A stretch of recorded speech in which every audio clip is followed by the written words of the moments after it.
Kalakshetram private వ్యక్తులకు కట్టబెట్టే విధానాన్ని Kalakshetram private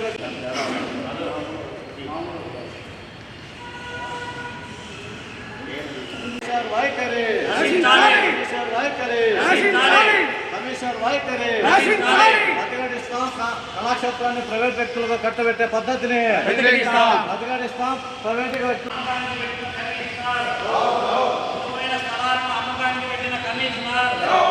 అధికార పార్టీ కమిషనర్లో అమ్మకానికి పెట్టిన కమిషనర్ వైఎస్ఆర్ ఆడిటోరియం పాత మున్సిపల్ స్థలాలను విలువైన ప్రభుత్వ స్థలాలను కాపాడాలి. విలువైన ప్రభుత్వ స్థలాలను కాపాడాలి. విలువైన ప్రభుత్వ స్థలాలను వందల కోట్ల విలువ చేసే స్థలాలను అమ్మకానికి పెట్టిన కమిషనర్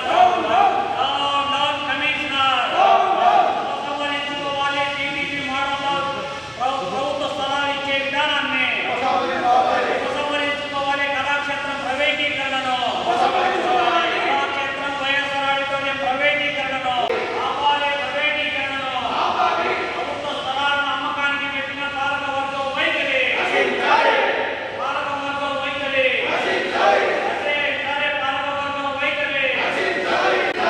నగరపాలక సంస్థ భక్షకులుగా మారిన అధికారుల వైఖరి రక్షించాల్సిన వారే భక్షకులుగా మారిన వైఖరి ఉపసంహరించుకోవాలి. పీపీపీ మోడల్ను కడప నగరంలో ఇప్పుడు ఇది నష్టాల్లో ఉందా లాభాల్లో ఉందా? దీనికి నష్టాల్లో ఉందా లాభాల్లో ఉందా? ఈ నెల 10వ తారీఖున జరగనున్నటువంటి కడప నగరపాలక సంస్థ జనరల్ బాడీ సమావేశం ఉదయము సాయంత్రము బడ్జెట్ సమావేశం జరుగుతున్నటువంటి నేపథ్యంలో జనరల్ బాడీ సమావేశంలో చర్చించబోయేటువంటి అంశాలలో 13వ అంశంగా పేర్కొనబడినటువంటి అంశాలలో కడప నగరంలో విలువైనటువంటి 100 కోట్ల విలువ చేసేటువంటి నెక్నామ్ ఖాన్ కళాక్షేత్రం ఒకటి, వైఎస్ఆర్ ఆడిటోరియము, అంబేద్కర్ భవను, దాంతోపాటు పాత మున్సిపల్ కార్యాలయానికి సంబంధించినటువంటి స్థలము. ఇవన్నీ కూడా విలువైనటువంటి పబ్లిక్ ప్రాపర్టీసు.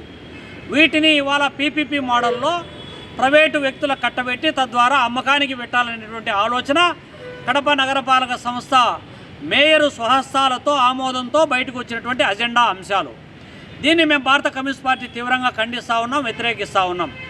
ఇదివరకే ఒకసారి గత పాలకవర్గంలో కూడా పాత మున్సిపల్ కార్యాలయ స్థలాన్ని మౌంట్ మౌర్య అనేటువంటి ఒక కార్పొరేట్ దిగ్గజానికి కట్టబెట్టాలనేటువంటి ఆలోచన చేస్తే ఆ రోజు కూడా వామపక్ష లౌకిక ప్రజాస్వామ్య శక్తులని కూడా వ్యతిరేకించే పోరాటం చేసే ఆ రోజు పాలకవర్గం వెనక్కి తగ్గి భవిష్యత్తులో కూడా దీన్ని ప్రైవేటు పరం చేయమని చెప్పి ప్రైవేటు వ్యక్తులకు ఇవ్వమని చెప్పి చెప్పడం జరిగింది.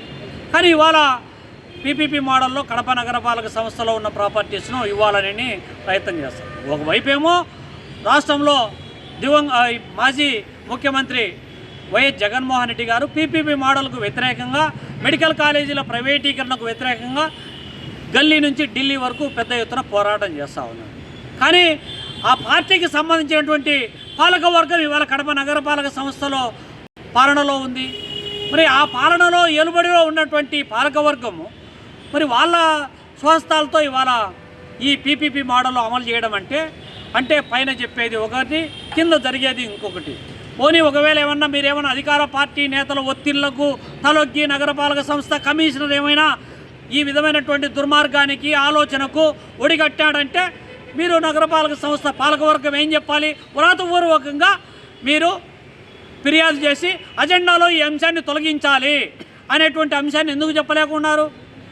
కొంతమంది ఏం చెప్తున్నారు, దీన్ని మేము రేపొద్దున జనరల్ బాడీలో వ్యతిరేకిస్తాం. ఒకవేళ వ్యతిరేకించేటువంటి క్రమంలో కూడా కొంతమంది ఏదైనా లోపభూయిష్టమైనటువంటి ఒప్పందాలు చేసుకొని వీటిని మంచుకోటి పంచుకుంటే రేపొద్దున విలువైనటువంటి ప్రాపర్టీస్ అంతా ప్రైవేటు వ్యక్తులకు చేతులేకపోతే జరగబోయేదేంటి?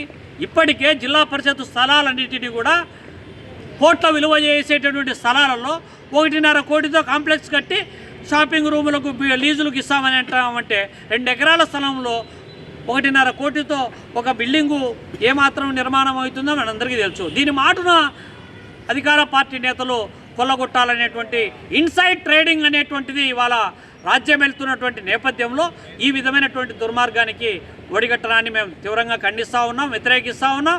పైగా జనరల్ బాడీలో పెట్టినటువంటి అంశాలు ఇంకొక అంశం ఉంది.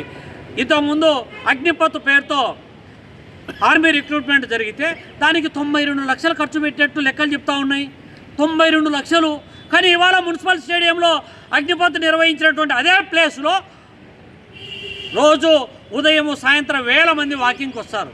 యూరినల్కు పోవడానికి కూడా బాత్రూములు లేక ఇప్పటికీ అవస్థపడేటువంటి పరిస్థితి అక్కడ నెలకొంటున్నటువంటి నేపథ్యంలో 92 లక్షలు దేనికి ఖర్చు పెట్టారు, ఎక్కడ ఖర్చు పెట్టారు?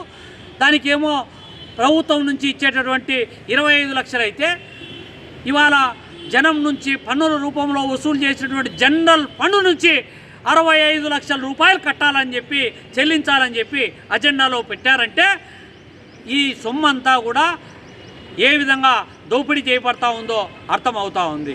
నగరపాలక సంస్థకు సంబంధించినటువంటి అనుమతి లేకుండా నగరపాలక సంస్థకు చెల్లించాల్సినటువంటి డబ్బులు చెల్లించకుండా కమర్షియల్ కాంప్లెక్స్ పేరుతో వేలం వేస్తే ఆ వేలంలో పోటీపడి పాల్గొంటున్నటువంటి పాలక వర్గం నాయకులు ఉంటా ఉన్నారు. అంటే వీళ్లకు నగరపాలక సంస్థ ఆదాయాన్ని ఒక పక్క కొల్లగొడుతూ ఇంకొక వైపక్క ఆదాయం పేరుతో ప్రభుత్వ స్థలాలను నగరపాలక సంస్థ స్థలాలను ప్రాపర్టీస్ను హోల్సేల్గా అమ్మి అందులో వచ్చేటువంటి కమిషన్ల కక్కుర్తుబడి ఈ విధమైనటువంటి దుర్మార్గాలకు ఒడిగట్టడం అనేటువంటి దాన్ని తీవ్రంగా ఖండిస్తూ ఉన్నాం, వ్యతిరేకిస్తూ ఉన్నాం. ఇప్పటికైనా మీ విధానం ఉపసంహరించుకోకపోతే ప్రజాక్షేత్రంలో మిమ్మల్ని దోషులుగా నిలబెడతామని చెప్పి హెచ్చరిస్తూ ఉన్నాం.